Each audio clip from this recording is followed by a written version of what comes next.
met on a soccer field. His son, who was 9, is now my son, and my nephew was 10. And Ken came to dinner at my house. We fell in love. Oh. I was actually the first judge on People's Court. Instead of Judge Wapner, there would have been Judge Ken. And they did a pilot, and without really knowing anything about mediation, I mediated it. And they were furious and fired me because they wanted somebody to lose. Right. And so then I just read a little article in the paper that said something about mediation. Would you like to be trained in a community mediation program? And 5 minutes into the program, and I knew my life had totally changed. When I started, I was one of 3 mediators in Los Angeles. Wow. So that's a huge shift now, where there are more than 300.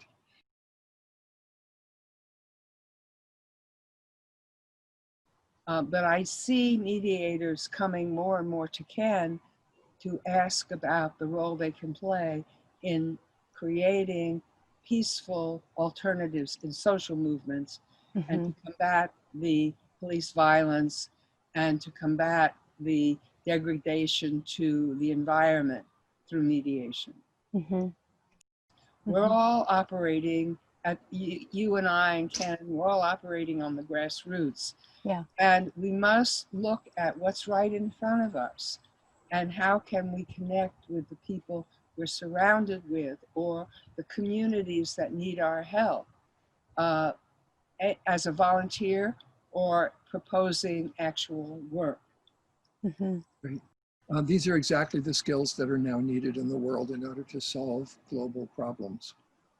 So we have to figure out, as nation states and populations of nation states, how do we work together collaboratively to solve our problems? It's not going to work for individual nations to go it alone. You can't solve any of today's problems that way. I think we've become somewhat more diverse, but not nearly enough. And so that's a piece that I think we need to work on. We haven't really fully integrated ourselves internationally.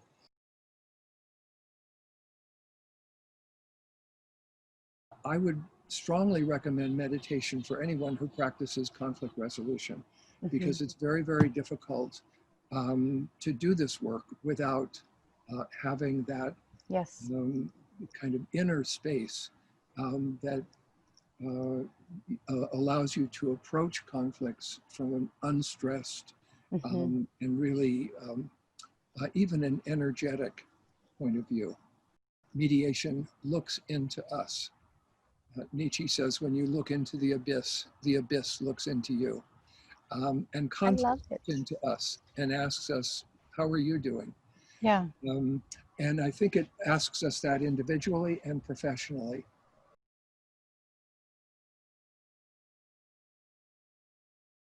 Yeah. Go ahead, darling.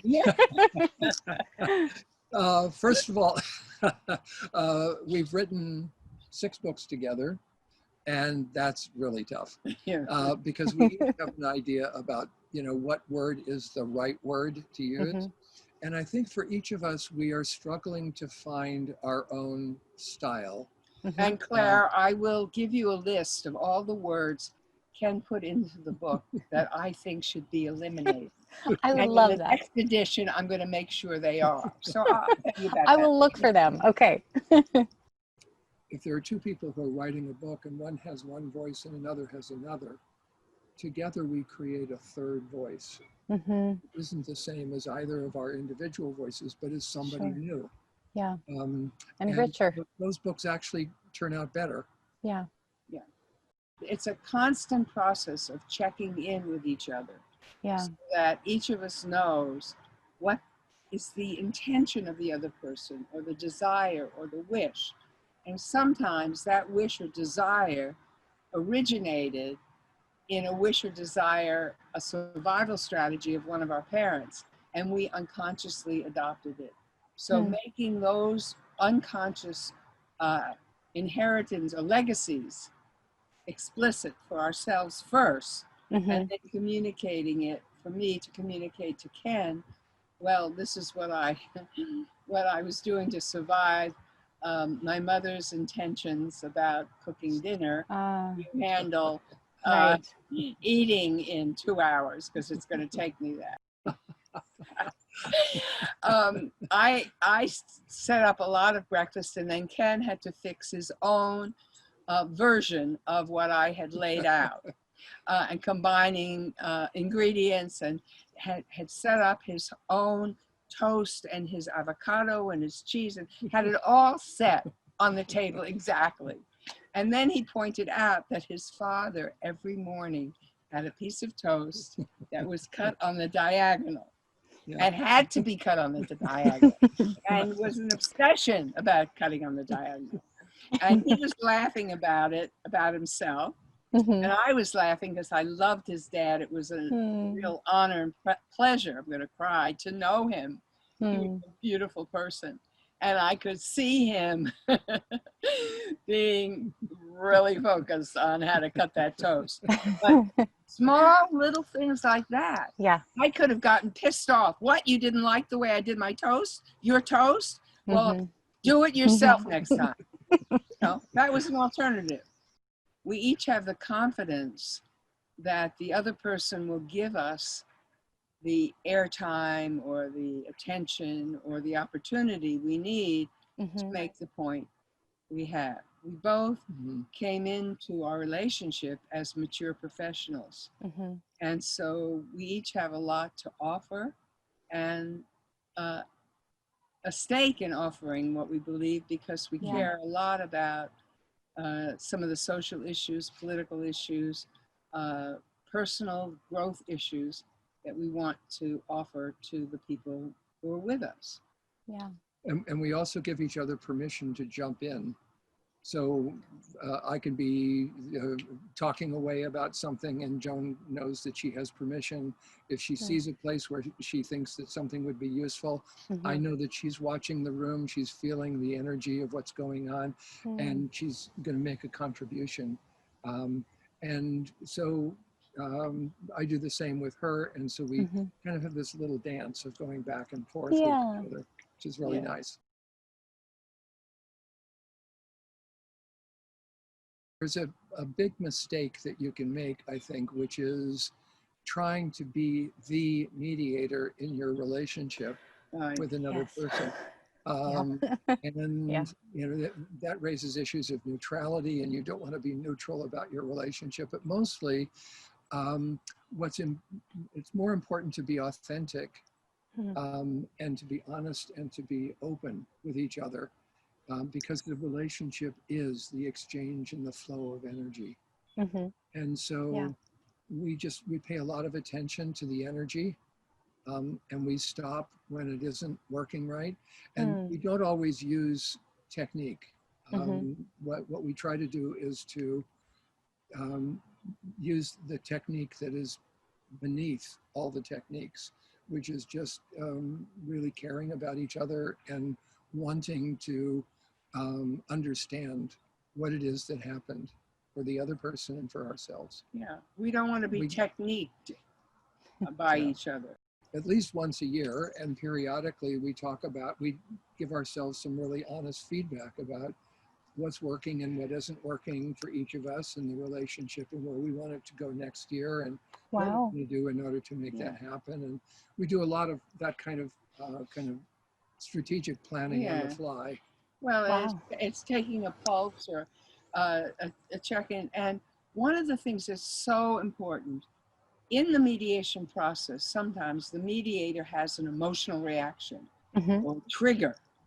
And we've learned to either calm down and suppress it, not express it, or find a way to share it as a learning for the people we're mediating. Good. What I have found very important in our relationship is to not suppress it, to not hide it. When I'm hurt or I feel like I need to get some time to talk something through, I find a way to raise it. Ken always does that, so that we do talk it through. We are honest with each other, and we don't suppress Right. emotional That's reaction. important. Every conflict is a gift Hmm. because it points you to some little crack Right. that maybe you hadn't paid any attention to. And Right. the more you keep coming up to that crack again, the more serious it is, and the more it's time to come to terms with it and repair it. Right. Right. And repair it by looking into it, by becoming comfortable with it, by Yeah. exploring it. It Well, seems like you know, it's but I working. just want to say, because I don't want everybody to think, you know, it's magic and we're the only ones in the world that can do that, operate this way. Sometimes it doesn't work. Yeah. Sometimes it gets screwed up. I'll tell you an example. We had a team from New York, from one of the big entertainment industries, the Mhm. finance department leadership, come to Ken's office at our house in Santa Monica for a training in leadership and team building. And they were being videotaped. And the chief operating officer and the chief finance officer got up and started yelling at the team, as he always did, often did. And my darling, I got up and started yelling back at him. Ken had to calm everybody down, and it was all on videotape. And we had to talk about that afterwards. That, you know, it wasn't useful for me to blow it and imitate him. But I Right. was so plugged in by this guy, I couldn't not do it. Yeah. So we I can do see that. screw up, and we do then talk about it, process it.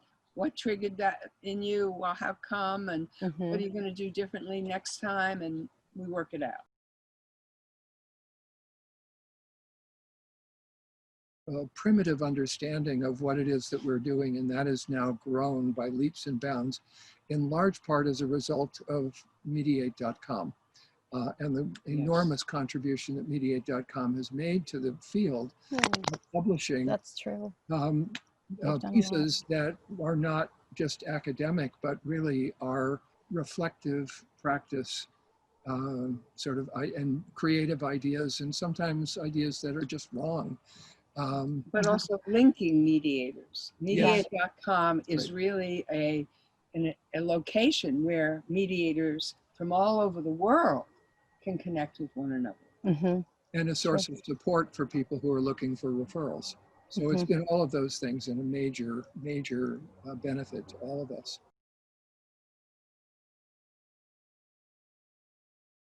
Well, Claire, thank you. And thank you for giving us a little time so I can tell Ken what he did wrong after Absolutely. the session is over.